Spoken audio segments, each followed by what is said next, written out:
Jet ফুয়েলের উত্তপ্ত অগ্নিকুণ্ডে নিজের শরীর পুরোপুরি অঙ্গার হয়ে যাওয়ার আগ পর্যন্ত বুকে আগলেছেন এক একটা করে ২০ জন শিশুকে। মাঝে মধ্যে ভাবতে চেষ্টা করি, ওই জ্বলন্ত আগুনের শিখা যখন সহস্র নাগিনীর বিষবাষ্প হয়ে তাকে ঘিরে ফেলেছিল, তখন অকস্মাৎ বিভীষিকায় বিপর্যস্ত স্থবির শিশুদেরকে একজন একজন করে নিরাপদে সরিয়ে নিতে গিয়ে একবারও কি তার মনে হয়নি, আর নয়, এখন নিজেকেই সরিয়ে নিই? তার কি একবারও মনে হয়নি তার বাড়িতেও তো রয়েছে উদ্বিগ্ন পরিজন, যারা হয়তো ছুটে এসেছেন স্কুল ক্যাম্পাসের সামনে একে একে বেরিয়ে আসা দগ্ধ বীভৎস শিশু কিশোরদের সারিতে, হয়তো তাকে দেখার তীব্র প্রতীক্ষা নিয়ে?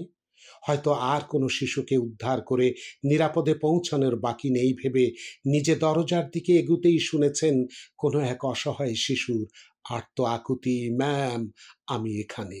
ফুটন্ত আগুন ঝলসানো বাতাস, পোড়া তেলের তীব্র জ্বলনি আর ধোঁয়ার আড়ালে শেষ বেঞ্চের কোনায় জড়সড় এক জ্বলন্ত শিশু। পারেননি সেই অসহায় আকুতিকে এড়াতে, এগিয়ে গেছেন অন্ধকার ঠেলে বেঞ্চ হাতড়ে হাতড়ে।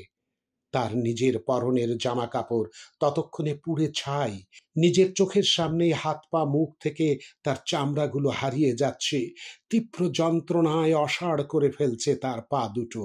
তবু উপায় নেই থেমে যাওয়ার। কথা দিয়েছেন তার বুক এড়িয়ে যেতে পারবে না একটা শিশুও। নিজের দুহাত বাড়িয়ে আগলে ধরলেন, বাড়িয়ে দেওয়া কোমল হাত দুটো জ্বলন্ত ২ জোড়া হাতের কম্পিত মহামিলন। মায়ের হাতের মুঠোয় সন্তানের ছোট্ট দুটো হাত, ভীত সন্ত্রস্ত বিধ্বস্ত ক্লাসের কোনায় জড়সড় জ্বলন্ত শিশুকে পরম মাতৃস্নেহে তুলে নিলেন নিজের ভস্মীভূত কোলে। চামড়াহীন ছোট হাত দুটো তখন মাহেরিনের গলা আঁকড়ে পরম নিরাপদ আশ্রয়ে। পৃথিবী প্রত্যক্ষ করল ইতিহাসের শ্রেষ্ঠতম আলিঙ্গন, মানবতা পৌঁছে গেল তার শ্রেষ্ঠত্বে।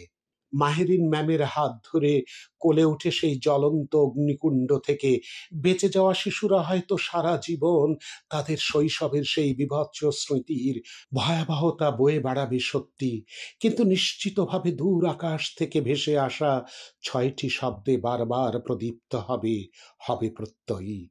চারদিকে আগুনের তীব্র হালকা আর গাঢ় ধোঁয়ার মাঝে দিশেহারা শিশুদের পাশে মাহেরিন ম্যামের চিৎকার, দৌড়াও, ভয় পেও না, আমি আছি।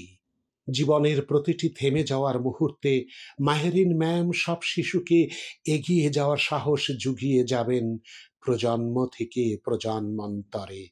চারদিকে শুনশান নিস্তব্ধ নীরবতায় শতভাগ দগ্ধ আপাদমস্তক ব্যান্ডেজে মোড়া বার্ন ইনস্টিটিউটের আইসিইউতে হাত নামের দুটো অতীত প্রত্যঙ্গ দিয়ে স্বামীর হাত জোড়া ধরে মাহেরিন বলেছিলেন, শ্রেণীকক্ষে আর কোনো শিশু রয়ে গেল কিনা সেটা নিশ্চিত না হয়ে মাহেরিন কি করে বের হবেন? আগুনের তেজ কমে এলে শ্রেণীকক্ষের ধ্বংসস্তূপ থেকে যদি কোনো শিশুর জীবিত মৃত অস্তিত্ব আবিষ্কৃত হয়, তাহলে কি জবাব দেবেন অভিভাবকদের?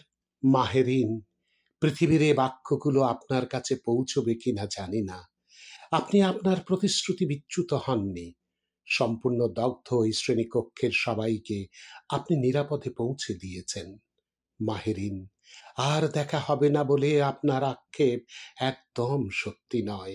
এ পৃথিবীতে সব শিক্ষা প্রতিষ্ঠানের প্রবেশদ্বারে আপনি থাকবেন নিরাপত্তার প্রতীক হয়ে, শ্বেত শুভ্র বসনে, স্মিত হাসিতে, শাশ্বত উজ্জ্বলতায়।